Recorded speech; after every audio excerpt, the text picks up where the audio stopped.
Hai, kembali lagi bersama saya, Miss Sari. Kali ini saya akan membahas cara mendapatkan LOE. Dan saya tidak hanya membahas bagaimana cara saya mendapatkan LOE di kampus UNSW Sydney, tapi juga saya akan membagikan pengalaman teman-teman saya, awardee LPDP 2019, yang mendapatkan LOE di kampus UI, UGM, Duke University Amerika, dan juga Monash University Australia. Sebelumnya, apa sih LOE itu? LOE adalah Letter of Acceptance yang dikeluarkan oleh kampus yang kita tuju. Nah, Letter of Acceptance ini ada dua. Ada yang conditional, berarti masih butuh syarat, dan ada juga yang unconditional, artinya sudah tanpa syarat lagi. Sebelumnya saya ucapkan terima kasih dulu nih atas kesabaran teman-teman yang sudah menanti-nanti video tentang LOE ini. Saya banyak dapat DM di Instagram saya dan juga komen di YouTube channel saya kapan Miss Sari menceritakan pengalaman mendapatkan LOE. Sejujurnya saya baru bisa sekarang karena sepekan kemarin saya sangat sibuk untuk mengerjakan modul dan kuis. Tapi alhamdulillah perjuangan seminggu kemarin membuahkan hasil yang bagus. Dari 8 modul saya mendapatkan nilai yang sempurna berkat kemudahan Allah ya lewat doa teman-teman. Saya akan cerita pengalaman saya pribadi dulu ya. Oke, saya akan bahas berkas apa saja yang diminta oleh kampus saya untuk menerbitkan LOE unconditional. Yang pertama sudah pasti English test result ya. Bisa menggunakan IELTS atau TOEFL IBT. Kemudian official academic transcripts, yaitu transkrip nilai kita. Kalau kita mau S3 ya berarti S1 dan S2-nya ya. Kemudian ijazah S1 dan juga ijazah S2. Kemudian research plan. Nah, research plan ini yang saya miliki sudah pada saat itu sudah 13 halaman research proposal ya. Kemudian grading system, saya juga diminta pernyataan bahwa bagaimana penilaian pada saat saya kuliah. Jadi kalau saya mengaku saya IPK-nya 3,75 lulusan cum laude, maka saya menyertakan juga surat dari kampus bahwa kampus itu menggunakan sistem IPK sampai 4 gitu ya, maksimal 4, bukan 4,5. Kemudian sponsorship letter, karena saat itu saya belum lulus LPDP, maka tahun 2019, Juni 2019 saya hanya menulis saya akan ikut seleksi beasiswa LPDP. Kemudian syarat berikutnya adalah paspor atau visa. Saya punya paspor ya, saya sertakan foto scan-nya.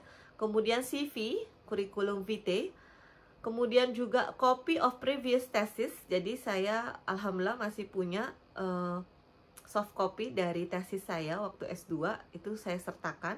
Kemudian copy of prior publications. Jadi publikasi apa saja yang sudah saya buat. Kemudian financial declaration, sekali lagi saya belum lolos LPDP pada saat itu, saya hanya menulis sekali lagi saya sedang ikut seleksi beasiswa LPDP. Kemudian yang terakhir adalah EOI form and outcome ya. Jadi itu isinya seperti wawancara tapi isinya tulisan gitu. Jadi kalau ditanya apa, maka kita selain menjawab kita juga harus menyertakan buktinya seperti itu. Jadi harus ada attachment-nya.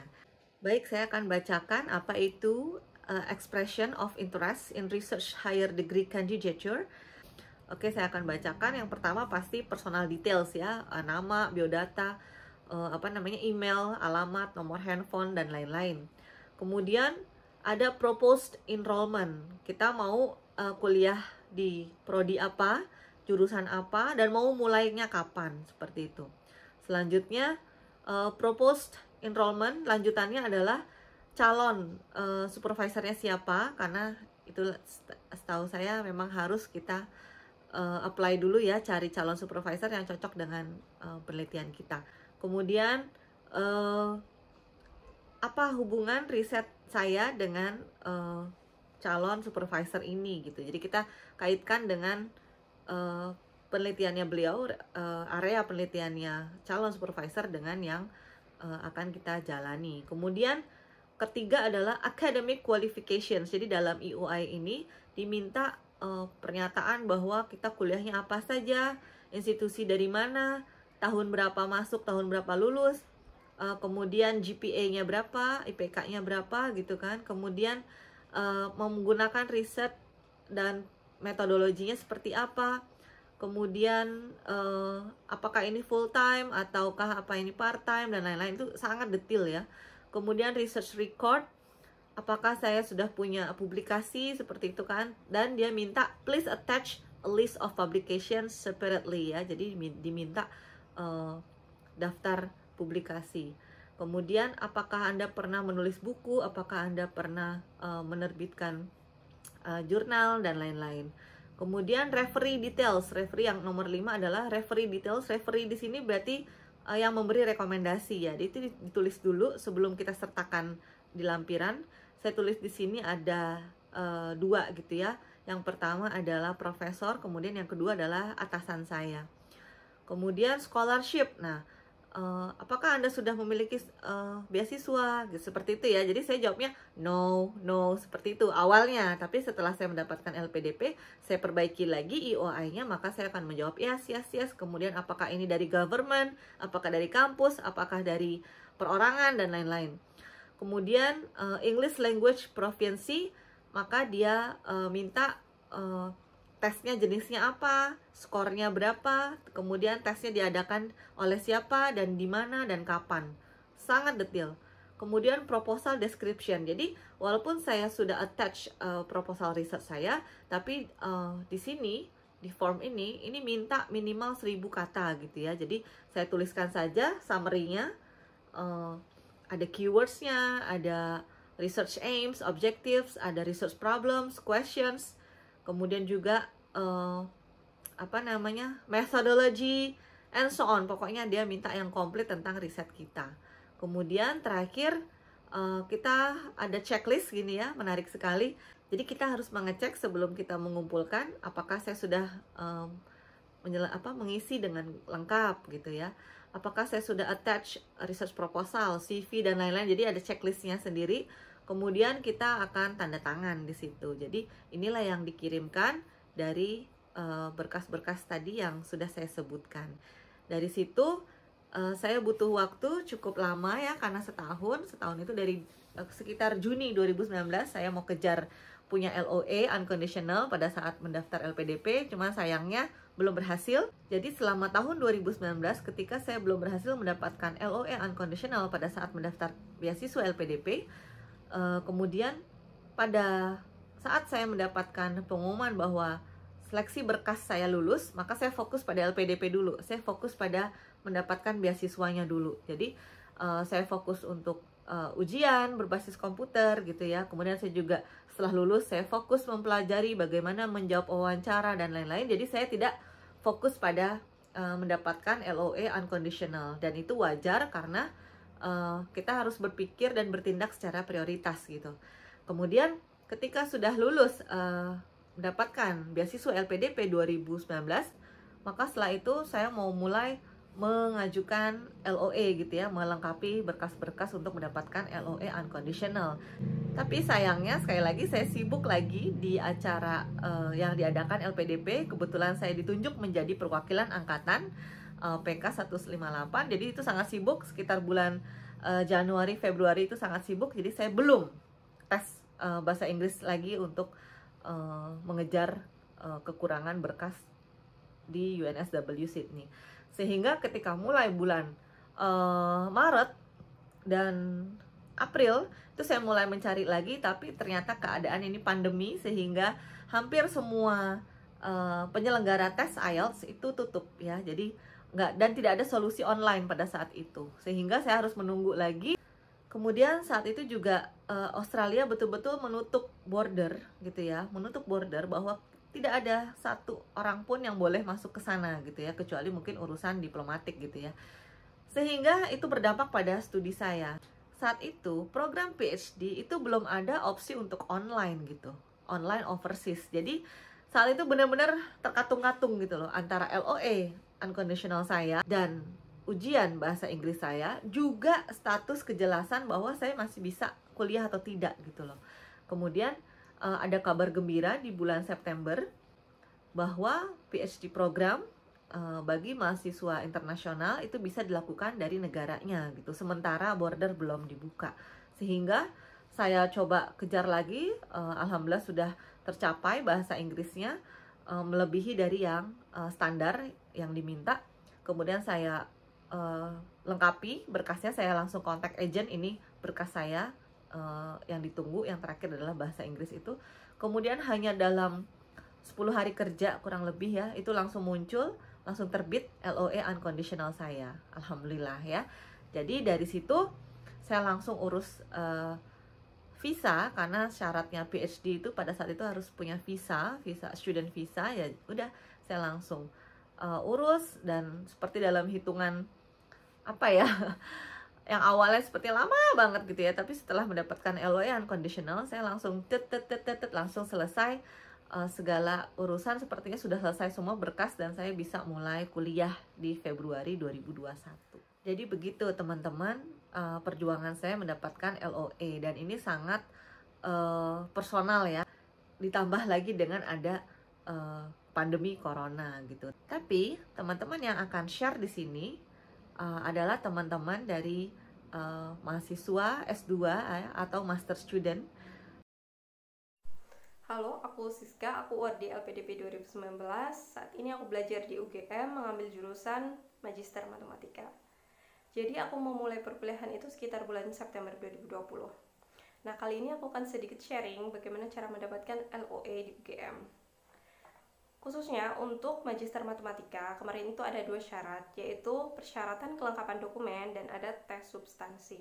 Nah, perlu diperhatikan di sini, untuk setiap prodi itu berbeda-beda syaratnya ya teman-teman. Jadi ada juga yang mensyaratkan adanya tes wawancara. Oke, yang mau aku garis bawahi di sini yaitu tentang kelengkapan dokumen yang berupa esai atau proyeksi keinginan calon pendaftar. Nah, proyeksi keinginan calon pendaftar itu bisa berupa alasan kamu mengambil program studi tersebut, harapan dari mengikuti pendidikan program studi tersebut, rencana penelitian atau topik tesis kamu, serta rencana setelah kamu lulus dari program studi tersebut. Kemudian untuk kelengkapan dokumen yang lainnya seperti TOEFL dan TPA. Nah, untuk TOEFL atau tes kemampuan bahasa Inggris itu dari UGM bisa pakai ASEP UGM, TOEFL ITP, TOEFL IBT, IELTS ataupun dari PLTI. Kemudian untuk tes TPA bisa pakai Bappenas, PAPS UGM maupun PLTI. Nah, selanjutnya tentang persyaratan rekomendasi. Jadi untuk khususnya Magister Matematika itu mensyaratkan adanya 2 pemberi rekomendasi ya. Jadi dari pihak UGM itu akan mengirimkan tautan ke email perekomendasi. Jadi harus teman-teman pastikan untuk email perekomendasinya itu valid dan aktif. Kemudian selanjutnya terkait tes substansi. Jadi sewaktu aku daftar itu ada 4 tes substansi, yaitu ada kalkulus, kemudian ada pengantar analisis, pengantar statistika, dan ada aljabar linier. Nah, mungkin untuk setiap prodi tetap beda-beda ya tes substansi maupun tes wawancaranya. Jadi sekali lagi aku tekankan, ini sangat penting dan perlu teman-teman perhatikan. Yang penting persiapannya harus matang dan harus sering browsing atau mencari informasi terkait prodi yang diinginkan. Mungkin itu aja dari aku, semoga bermanfaat dan semoga bisa menjadi keluarga besar LPDP berikutnya. Terima kasih. Halo semuanya, perkenalkan namaku Bendy, aku penerima beasiswa LPDP tahun 2019 dan saat ini aku sedang belajar di Master of International Development Policy di Duke University, Amerika Serikat. Aku diterima di Duke tahun 2020, awal tahun. Dan setelah melalui proses cukup panjang, ada 3 hal yang ingin ku share ke teman-teman yang menurutku penting dan semoga dapat membantu kelancaran proses pencarian LOA teman-teman. Yang pertama, standardized test. Teman-teman pastikan dulu tes apa saja yang diminta oleh program yang teman-teman tuju atau kampus yang teman-teman tuju. Yang pasti untuk luar negeri butuh bahasa Inggris, baik itu TOEFL maupun IELTS, ataupun tes akademik lain seperti GMAT atau GRE. Nah, di sini aku pengen nyaranin teman-teman, kalau udah dapet skor yang disyaratkan oleh kampus, teman-teman gak perlu lagi sibuk-sibuk untuk naikin skor setinggi-tingginya, karena teman-teman mesti move on ke hal penting nomor 2 ini, yaitu essay. Essay ini biasanya berupa statement of purpose atau motivation letter. Satu hal yang pasti, motivation letter teman-teman harus unik, selain itu juga harus detail dan dapat menarik perhatian admission committee. Menurutku chance diterima akan kecil kalau teman-teman hanya menulis hal-hal yang general saja. Misal teman-teman nyampein mau studi di kampus tersebut karena kampus tersebut rankingnya tinggi dan reputasinya baik. Harus lebih dari itu. Misalnya teman-teman katakan ada profesor yang fokus penelitiannya ke bidang yang teman-teman ingin dalami dan ingin pelajari di kampus tersebut, yang membuat teman-teman harus banget kuliah di kampus tersebut. Hal penting ketiga yaitu recommendation letter. Rekomendasi ini juga harus detail dan dari orang yang tahu banget kapabilitas teman-teman semua. Gak harus dari orang yang pangkatnya tinggi. Menurutku, recommendation letter akan lebih strong dari supervisor atau atasan langsung teman-teman dibanding dari pejabat tinggi sekelas menteri yang teman-teman gak pernah kerja langsung dengan menteri tersebut. Oke, demikian sharing singkat dariku, dan semoga dapat membantu kelancaran proses pencarian oleh teman-teman, dan aku doakan agar teman-teman dapat diterima di kampus impian teman-teman semua. Semoga sukses. Halo, nama saya Aditya. Saya award LPDP tahun 2019 dari Jagoer PNS. Saat ini saya sedang menempuh perkuliahan Master of Environment and Sustainability di Monash University Australia. Pada saat mendaftar LPDP tahun 2019, posisi saya waktu itu masih belum memiliki LOE. Jadi saya baru memulai upaya untuk mendapatkan LOE setelah saya dinyatakan lulus sebagai penerima beasiswa LPDP. Kebetulan selama proses pendaftaran ke kampus sampai dinyatakan diterima dan mendapatkan LOE dari kampus, saya dibantu oleh agen atau konsultan pendidikan, dalam hal ini IDP. Dan proses untuk mendapatkan LOE tersebut bisa dikatakan cukup lancar karena sejak jauh-jauh hari saya sudah menyiapkan dokumen-dokumen yang kiranya diperlukan dalam proses aplikasi ke kampus, seperti skor IELTS, ijazah, transkrip, CV, akta kelahiran, atau juga paspor. Nah, semua dokumen sudah saya siapkan, termasuk file soft copy atau hasil scan-nya, dan juga yang penting menyiapkan translasi atau terjemahan ke versi bahasa Inggris, terutama untuk ijazah dan transkrip. Jadi selama kita melengkapi atau menyiapkan berkas tersebut, maka akan sangat membantu kelancaran dalam proses kita mendapatkan LOE.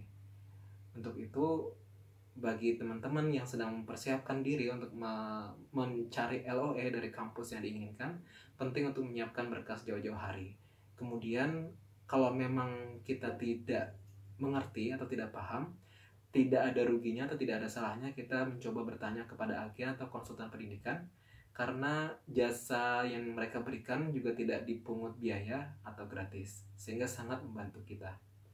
Bagi teman-teman yang sedang mempersiapkan diri untuk mengikuti beasiswa LPDP tahun 2021, saya doakan semoga sukses dan semoga bisa bergabung bersama kami menjadi award di LPDP.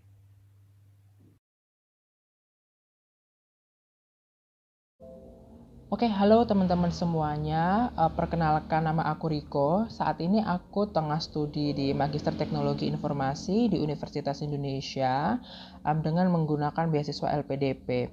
Aku masuk di Universitas Indonesia itu mulai studi di bulan September tahun 2020 kemarin. Nah, di sini aku pengen sharing sedikit pengalaman aku ya terkait bagaimana mendapatkan LOE di Universitas Indonesia. Pada dasarnya untuk mendapatkan LOE atau diterima di UI, syaratnya hampir sama dengan di universitas-universitas lain. Seperti kita harus mensubmit berkas seperti ijazah, CV, dan surat rekomendasi, dan juga ditambah dengan mengikuti SIMAK UI. Ada beberapa hal sih yang mau aku share ke teman-teman semua terkait dengan pengalaman aku dan juga mungkin beberapa hal yang harus diperhatikan. Pertama adalah di UI itu biasanya ada batas minimum IPK kalau kita pengen daftar di suatu program studi gitu. Di aku dulu di MTI UI pada saat itu IPK minimum yang harus dipenuhi adalah 3,0 out of 4. Jadi itu adalah batas ambang minimum. Juga ditambah kita harus berasal dari bidang studi yang sudah di list atau sudah disyaratkan oleh program studi di UI. Kalau aku dulu memang ada beberapa jurusan yang diperkenankan, tapi kalau misalkan teman-teman bukan berasal dari bidang studi tersebut waktu S1-nya, itu harus menambah beberapa berkas khusus seperti surat pernyataan pernah bekerja atau sedang bekerja di salah satu perusahaan bidang teknologi informasi kurang lebih selama 2 tahun. Nah, ini biasanya dibuktikan dengan letter of employment ataupun dengan surat rekomendasi dari atasan langsung teman-teman. Jadi itu juga harus diperhatikan karena memang bidang studi tertentu itu kadang disyaratkan dari Universitas Indonesia. Berikutnya adalah mengikuti dan juga lolos SIMAK UI. SIMAK UI kan salah satu ujian saringan masuk di Universitas Indonesia. Kalau di level S2 soalnya signifikan berbeda dibandingkan dengan S1. Nggak begitu teoretikal seperti S1, tapi tetap ada TPA, matematika dasar, bahasa Indonesia, dan juga bahasa Inggris. Aku dulu dalam menghadapi SIMAK UI ya, sebelumnya itu banyak belajar dengan cara mengerjakan soal dan banyak praktis. Karena kalau menurut aku memang ini adalah salah satu hal yang bagus yang harus kita lakukan. Karena SIMAK UI itu jumlah soalnya lumayan banyak, waktunya juga sangat sedikit gitu kan. Jadi sebisa mungkin diusahakan itu kayak udah hafal aja kayak bagaimana soal-soal ini dan juga penyelesaiannya seperti apa. Jadi usahakan aja bahwa kecepatan tangan itu mungkin lebih cepat daripada otak ya dalam mengerjakan SIMAK UI. Dan terakhir yang paling penting harus teman-teman perhatikan adalah dalam mensubmit berkas, mensubmit persyaratan ataupun mengerjakan SIMAK UI, teman-teman harus jujur dengan apapun yang teman-teman lakukan. Kenapa? Karena kalau misalkan kita jujur pada apa yang kita lakukan, tentunya akan berdampak baik sih bagi diri kita gitu. Jadi itu adalah hal yang harus teman-teman perhatikan, bahwa jangan berusaha untuk cheating, jangan berusaha untuk memalsukan dokumen dan sebagainya, karena itu akan fatal sih menurut aku. Ya demikian sih mungkin yang bisa aku sharing terkait dengan pengalaman aku untuk mendapatkan OE dan juga lolos di Universitas Indonesia. Semoga teman-teman bisa sukses dan juga bisa meraih cita-cita teman-teman semuanya. Thank you. Oke deh, terima kasih sudah menonton. Semoga berhasil ya mendapatkan LOE di kampus tujuan. Dadah.